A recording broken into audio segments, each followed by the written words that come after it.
Welcome back. I'm Marigold. Today is Scrunchie Day. I'm going to be showing you how to make your very own scrunchie. But first, I have some sad news. Due to our current situations with COVID-19 and staying home, Cornflower, Bluebell, and I have decided to make our own videos. Because of this, our previously mentioned upload schedule is going down the toilet for now. We hope everyone can stay safe and healthy. The first step for making a scrunchie is choosing your fabric. I'm using this purple flannel fabric. Scrunchies can be made from any fabric, but fabrics that aren't very stretchy are usually easier to sew. Step 2 is cutting your fabric. Depending on how you want your scrunchie to look, you can choose your measurements.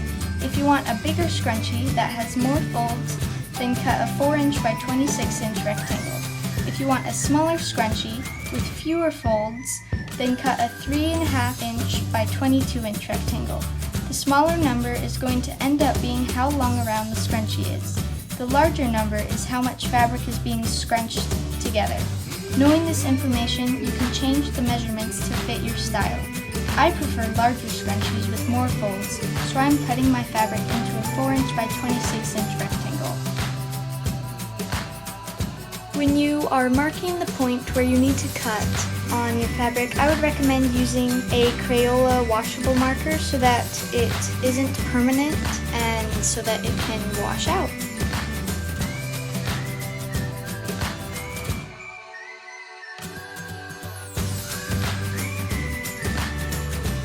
When you're cutting your fabric across the lines, make sure you go nice and slow so that if you need to, you can rearrange your scissors so that they're on the line where it needs to be.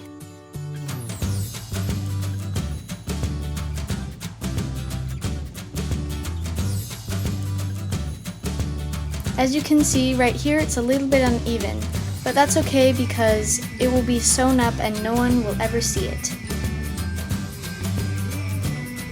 Step 3 is sewing up the long side. First, you want to fold it in half and make sure that the corners and sides are lined up. And with this fabric, it doesn't matter which side is facing out, but with other fabric, the pattern should go on the inside. You're then going to take your folded fabric and use a rubber band, just any rubber band you have, and you are going to slide it in the top corner, then pull the rubber band around. So again, you're going to slide it into the top corner and then pull it around so that it's on the other side.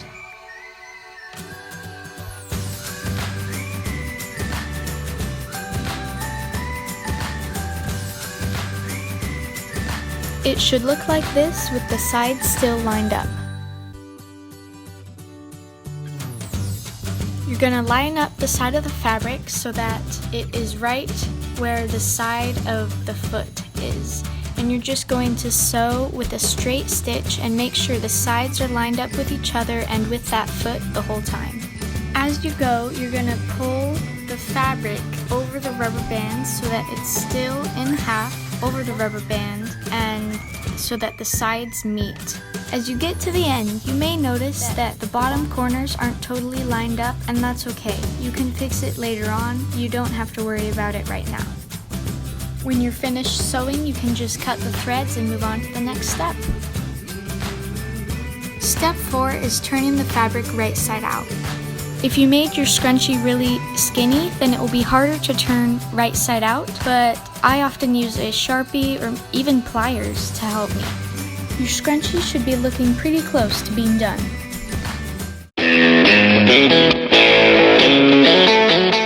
Step 5 is hand sewing the ends closed. Before you sew the ends closed, you want to make sure that the seam is at the same place all the way around, especially at the ends.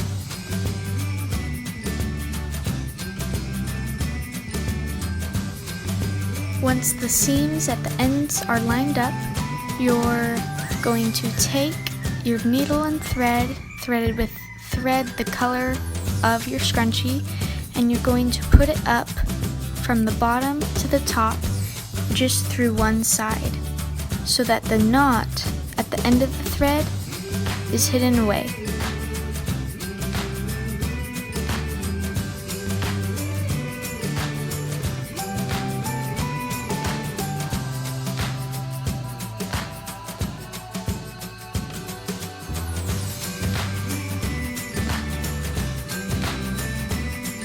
Now you're going to take your needle and put it through the side opposite that you put it in before, and put it through to the other side so that it makes a sort of loop, and then continue doing that all the way around.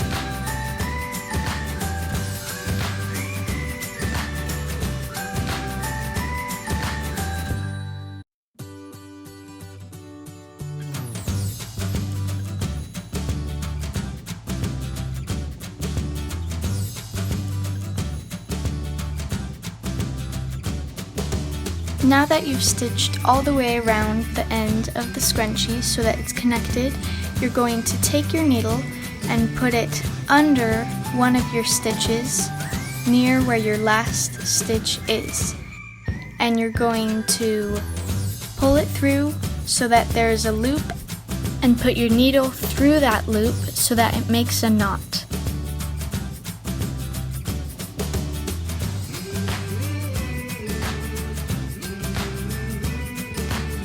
Then do it one more time at the same place.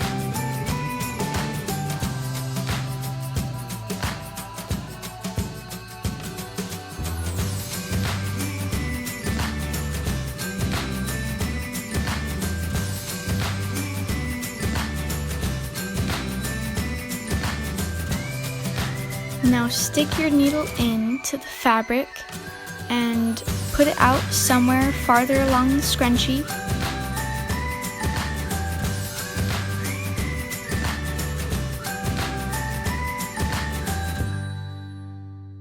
Cut the thread pretty close to the scrunchie, and then when you pull the scrunchie, the thread will disappear and be inside the scrunchie, and you'll never have to see it again.